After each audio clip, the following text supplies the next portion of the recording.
Halo, Assalamualaikum. Hari ini ada preview untuk Serie A ya yang akan dimulai di minggu ini. Dan preview La Liga juga. Tapi mungkin saya bikinnya videonya terpisah ya. Tapi sebelum itu ada berita dulu dari Real Madrid. Dari Piala Super Eropa ya, Real Madrid berhasil menjuarai Piala Super Eropa. Mereka mengalahkan Eintracht Frankfurt 2-0 lewat 2 gol si Alaba sama Karim Benzema ya. Ini gelar ke-5 Real Madrid ya untuk Piala Super Eropa. Jadi mereka menyamai Barcelona sama Milan untuk gelar Piala Super Eropa terbanyak gitu. Terus ada gosip transfer juga dari Morata yang ditawarkan ke MU sama ATM. Terus ada Rabiot juga. Ini Rabiot dari pertama Pogba ke Juve ya. Terus sebagai tanda terima kasih katanya si Juve itu menawarkan Rabiot ke MU gitu. Terus ada Filip Kostic yang akan merapat ke Juve ya. Terus ada dari Milan ya, Alexis Saelemaekers itu dijual ke Eintracht Frankfurt. Ya ini mungkin Maldini berpikir karena secara usia Saelemaekers lebih muda gitu. Kenapa memilih Saelemaekers ketimbang si Mesias yang dijualnya itu? Karena mungkin Saelemaekers lebih ada nilai jualnya, dan ini juga mungkin sebagai strategi supaya Milan bisa dapetin backnya Eintracht Frankfurt ya, si Evan Ndicka itu biar memudahkan gitu jalannya, biar Milan dapetin si Evan Ndicka. Dan ada satu slot lagi untuk di lini depannya, yaitu untuk Hakim Ziyech gitu. Ya itu strategi Maldini ya. Kita tunggu aja apakah benar seperti itu skenarionya atau kayak gimana. Ya udah, paling sekarang langsung aja ya ke preview Serie A. Pertama ada tim favorit saya, AC Milan. Kita ke pramusim dulu ya. Pramusim di 5 laga pramusim itu Milan 4 kali menang sama 1 kali kalah gitu. Tapi ini tidak bisa jadi ukuran ya untuk mulainya liga gitu. Mereka 4 kali menang juga itu dari tim-tim ya jauh kelasnya, ada 5 di bawah lah. Mungkin hanya Olympique Marseille yang mendekati ya levelnya itu. Dan mereka bisa menang 2-0. Tapi ya ini positif ya untuk mengarungi liga gitu. Ini laga-laga yang positif, dan ya kalau bisa dibilang modal berharga gitu, karena mereka mungkin siap untuk Serie A. Nah, secara skuad ya itu ada pemain yang datang dan yang pergi. Yang perginya itu cukup berpengaruh di musim lalu ya. Itu ada si Frank Kessie dan satu lagi si kaptennya yang cukup berpengaruh, si Alessio Romagnoli. Nah, dan mereka juga kehilangan si Ibra selama beberapa bulan ke depan gitu. Walaupun Ibra ini perpanjang kontrak, cuman kayaknya mungkin di pertengahan musim dia akan kembali si Ibra, karena langsung cedera juga gitu. Terus pemain yang datang itu yang benar-benar yang dibutuhkan untuk tim ya, bukan nama besar tapi memang pemain yang dibutuhkan gitu. Maldini ini mendatangkan satu Divock Origi secara gratis dari Liverpool untuk slot penyerangnya gitu. Meskipun Origi ya nggak kepake ya sama Liverpool, tapi dia pemain yang cukup berpengalaman di Liga Champions juga, di Liga Inggrisnya juga gitu. Mungkin akan bagus untuk di Milan gitu. Mungkin ya. Terus ada si Yacine Adli yang kembali dari peminjaman itu. Nah, ini yang dibutuhkan sama Milan itu gelandang kreatif ya, salah satunya Yacine Adli. Terus ada Pobega yang kembali. Musim lalu dia dipinjamkan ke Torino ya, dan bermainnya cukup apik bersama Torino, dan sekarang balik lagi ke Milan untuk gantiin posisi si Frank Kessie. Dan ada pemain yang calon bintang katanya the next Kevin De Bruyne gitu, si Charles De Ketelaere. Nah ini juga ya dibutuhkan buat Milan, gelandang kreatifnya gitu, agar variasi serangannya lebih ada gitu. Meskipun mereka masih muda gitu, si Adli sama si De Ketelaere ini, tapi ya diharapkan bisa lah berkembang bersama Milan gitu. Ya kelebihannya ya mungkin skuad Milannya tidak banyak berubah, tidak banyak berubah dari musim lalu ya, hanya sedikit perubahan mungkin. Dia kekurangannya ya masalah mental ya Milan ini, karena kan pemain muda itu jarang konsisten gitu ya, mentalnya kadang suka ngedrop gitu. Itu kekurangannya menurut saya, karena para pemainnya didominasi pemain muda gitu.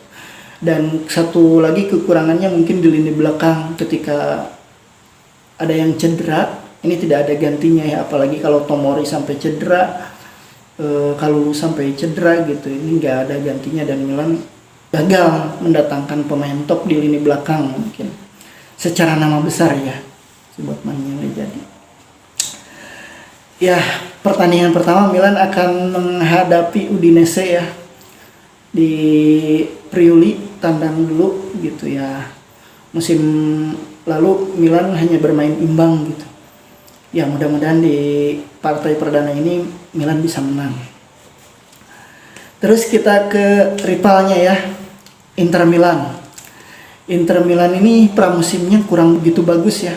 Mereka menjalani 4 laga gitu, dari 4 laga itu hanya menang 1 kali, bahkan sampai 2 kali draw gitu. 5 kali bertandingnya 2 kali draw dan 2 kali kalah gitu. Ya kurang bagus gitu, tapi kan pramusim ini hanya coba-coba ya, coba-coba untuk pemain gitu, untuk formasinya juga gitu, dan tidak bisa jadi ukuran. Tapi secara squad ya, squad Inter ini masih top gitu, bahkan lebih top lah di antara tim Serie A yang lain. Mereka hanya kehilangan mungkin secara di starting line up-nya ya, hanya Perisic sama si Alexis Sanchez, itu juga udah di backup sama yang baru-barunya yang lebih bagus gitu. Dan yang datang itu yang lebih press dan lebih bagus gitu.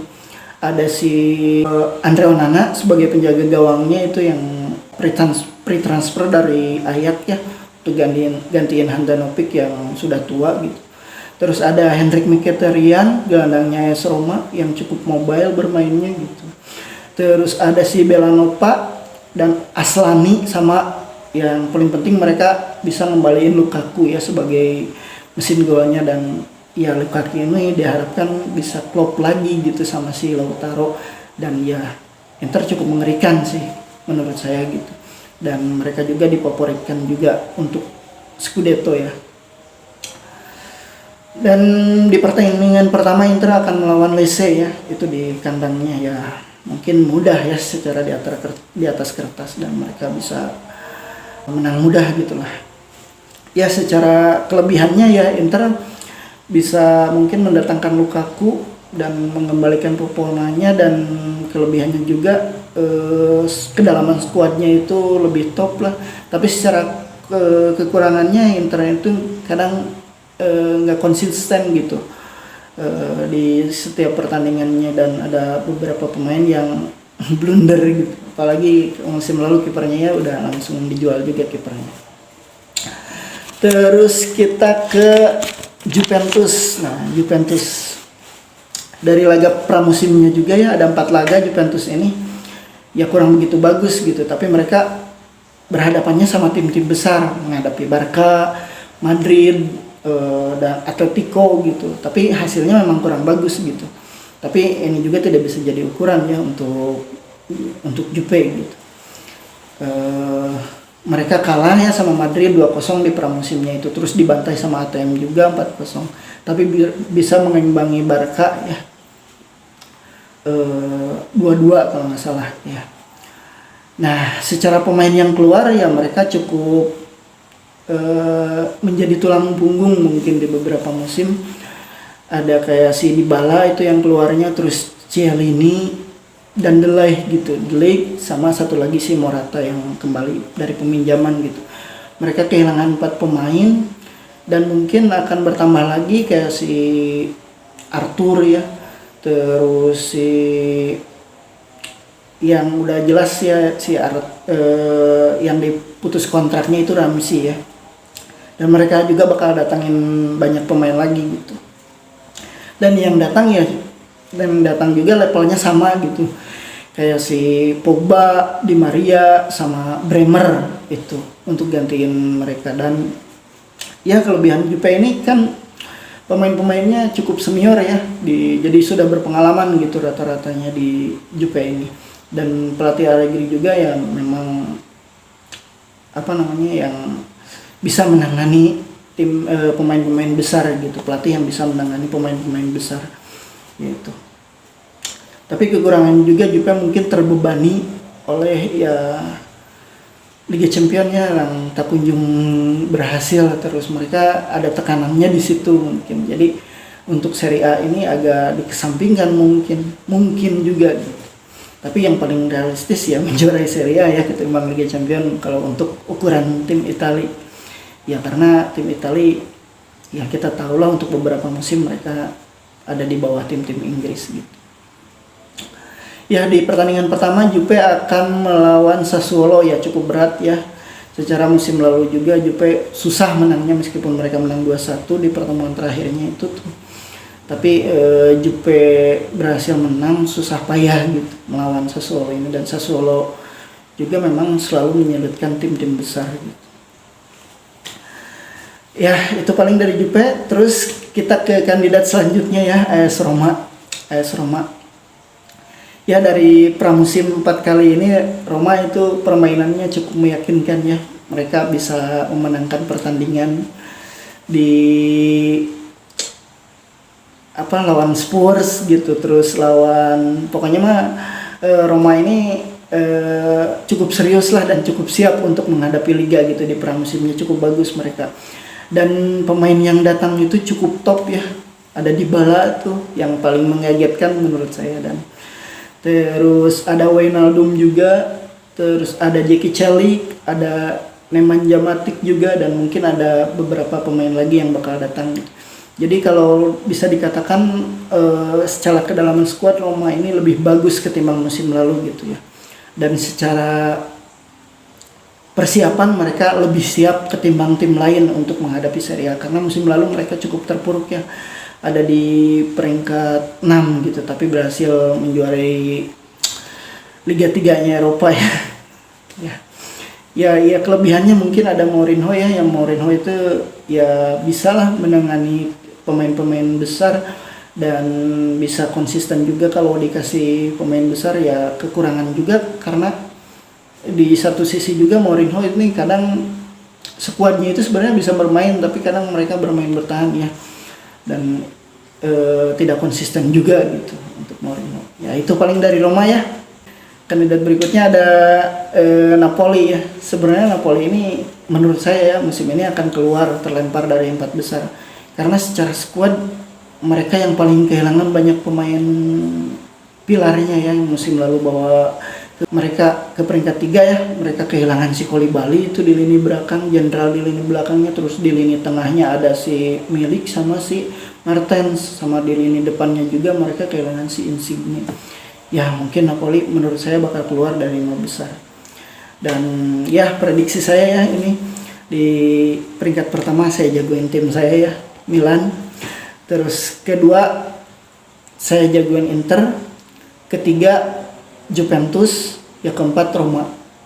Tapi Roma ini bisa mengejutkan menurut saya ya. Bisa mengejutkan, mungkin mereka bisa merangsek ke atas gitu.